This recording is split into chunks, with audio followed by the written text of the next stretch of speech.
Hello दोस्तों, welcome to our channel.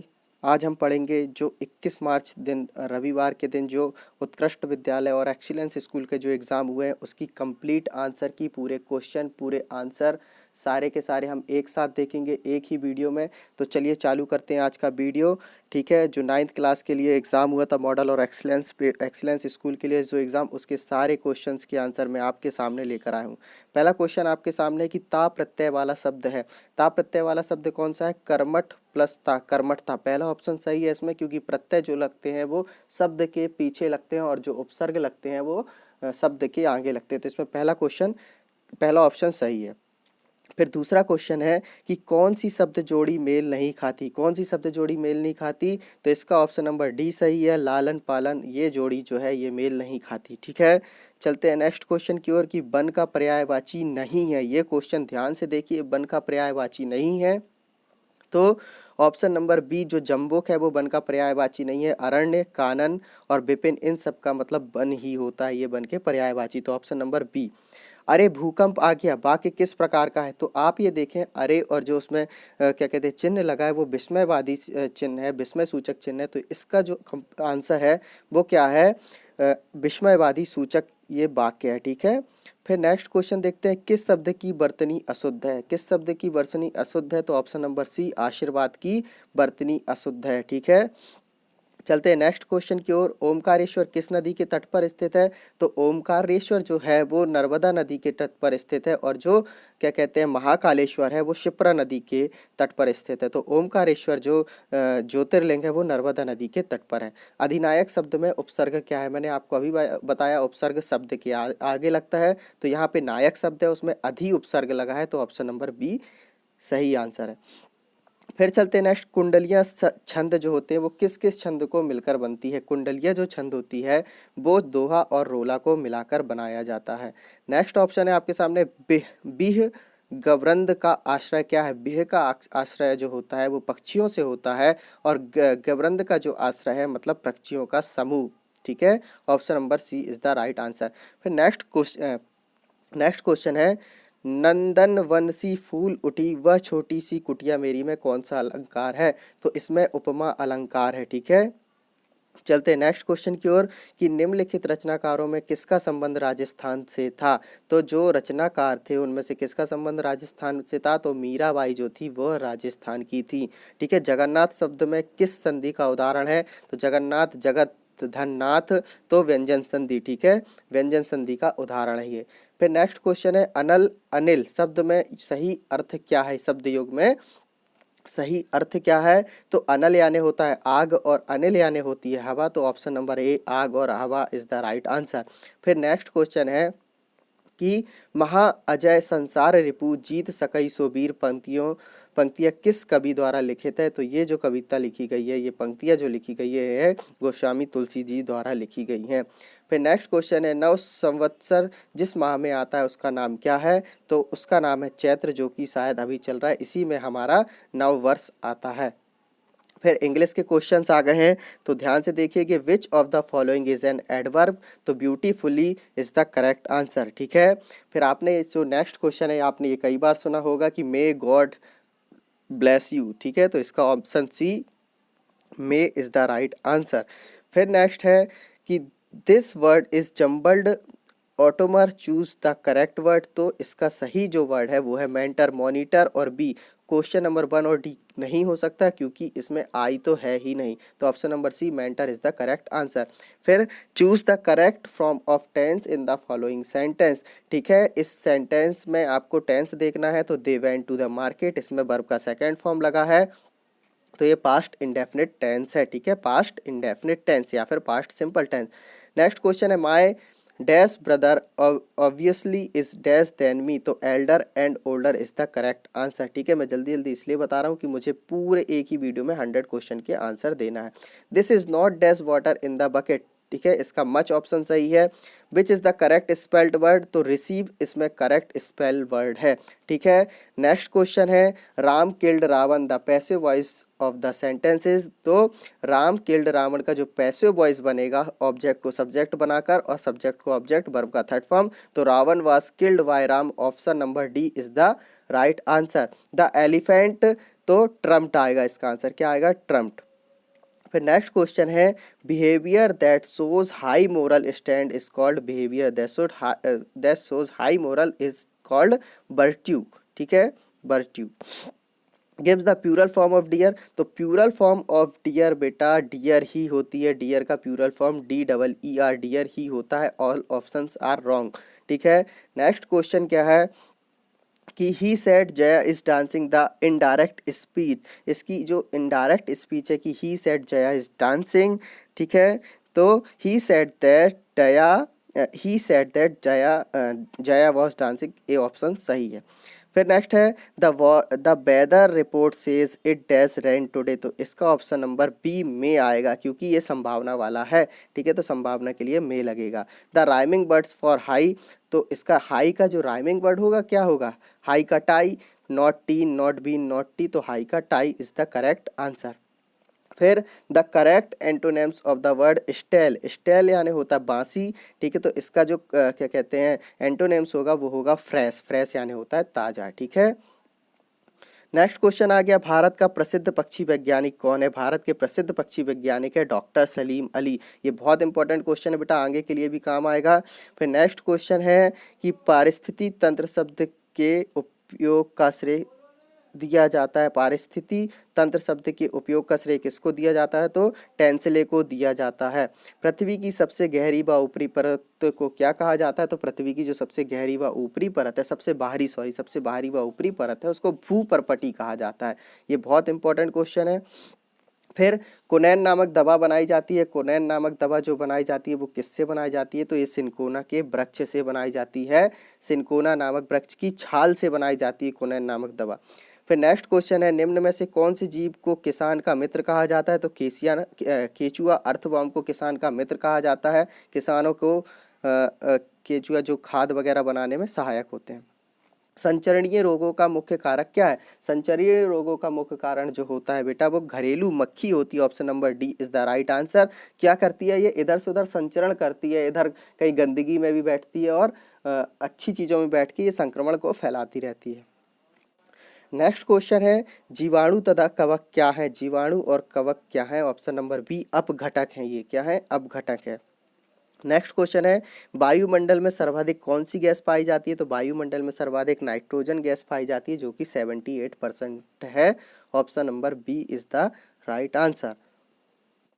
फिर question है,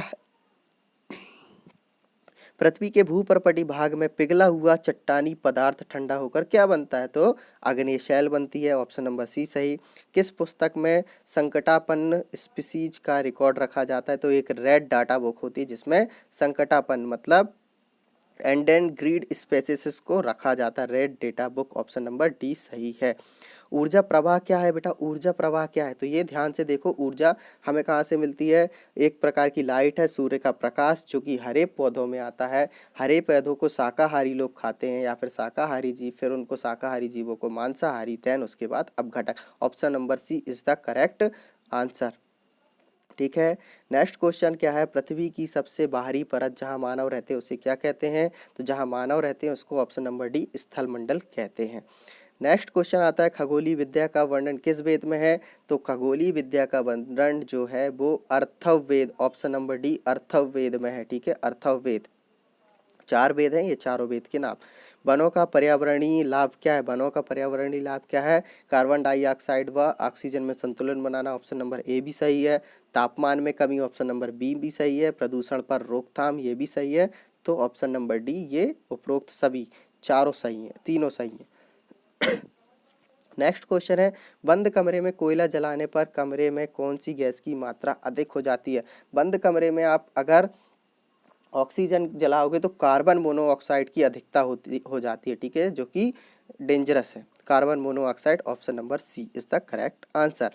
फिर क्वेश्चन नंबर आता है 46, सन 1828 ईस्वी में ब्रह्म समाज की स्थापना किसने की थी, तो इसका ऑप्शन नंबर सी सही है, राजा राम मोहन राय ने ब्रह्म समाज की स्थापना 1828 में की थी। राजा भोज का संबंध किससे है, किस वंश से है, तो राजा भोज का जो संबंध था वो परमार वंश से था, जो कि राजा भोज के नाम पर भोपाल को बसाया गया था, ये भोजपुर के थे, ठीक है, परमार वंश से, ऑप्शन नंबर ए।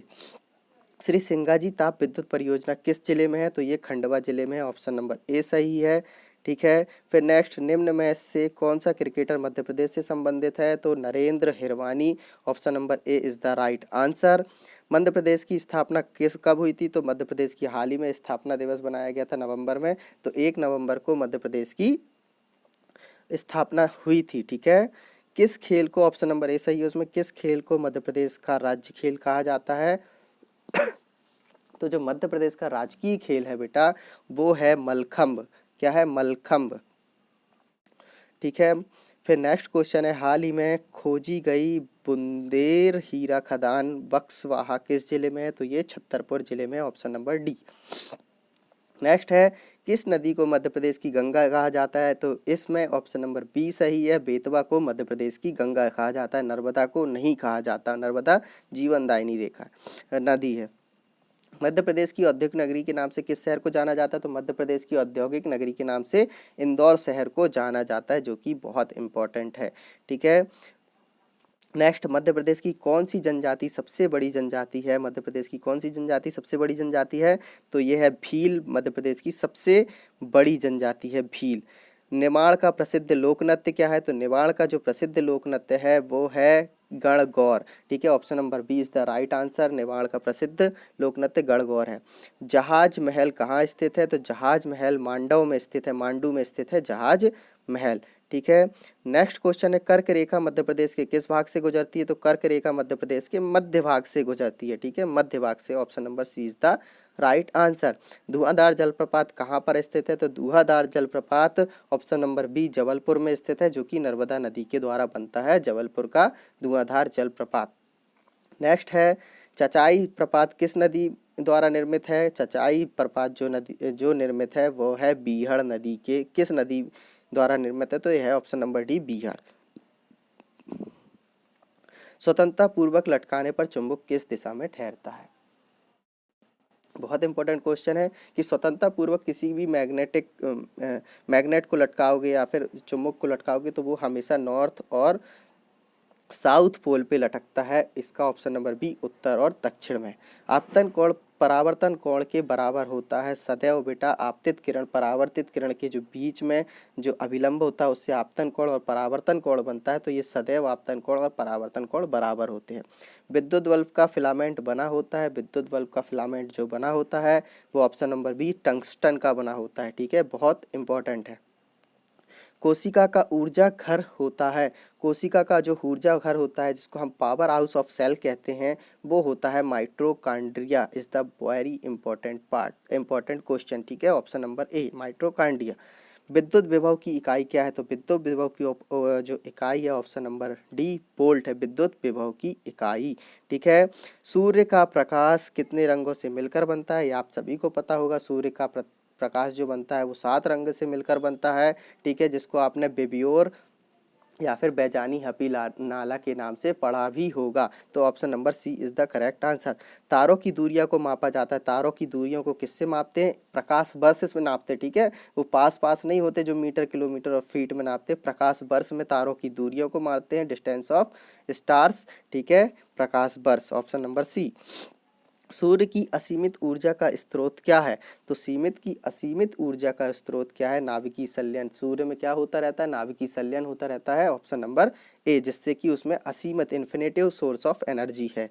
ऑप्शन फिर क्वेश्चन आता है 69, नवीकरणीय ऊर्जा स्रोत का उदाहरण क्या है? तो सौर ऊर्जा नवीकरणीय ऊर्जा मतलब का उदाहरण है, मतलब कि नवीकरणीय ऊर्जा से मतलब है कि जिस ऊर्जा को हम बार बार यूज़ कर सकते हैं, फिर से बन सकती है, फिर से यूज़ कर सकते हैं। निम्न में से किस धातु का उपयोग खाद्य सामग्री को लपेटने में किया जाता है? इसमें कई लोग बोल रहे हैं aluminium is the wrong answer.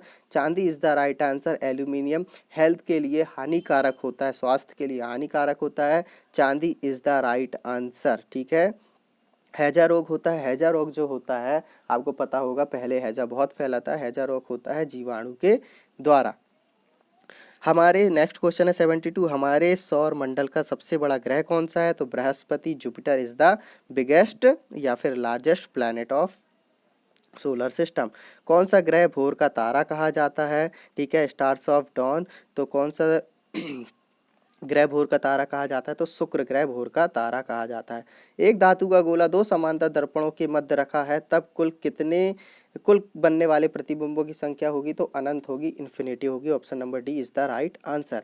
Next question है सौर मंडल में कुल ग्रहों की संख्या कितनी है? तो सौर मंडल में कितने ग्रह हैं? 8 ग्रह हैं, ठीक है। निम्न में से किस तत्व का संस्कृत भाषा से नाम लिया गया है? तो 76 क्वेश्चन क्या बोल रहा है कि इसमें से कौन सा तत्व है जिसका संस्कृत में संस्कृत के नाम भाषा से लिया गया है? तो तांबा, ठीक है, तांबा जो है is the correct answer, option number B. Neutron की खोज किसने की थी? तो न्यूट्रॉन की खोज की थी चैंडविक जी ने, ये बहुत इंपॉर्टेंट है, option number C is the right answer. Electron की थॉमसन ने, प्रोटॉन की रदरफोर्ड ने और न्यूट्रॉन की चैंडविक ने।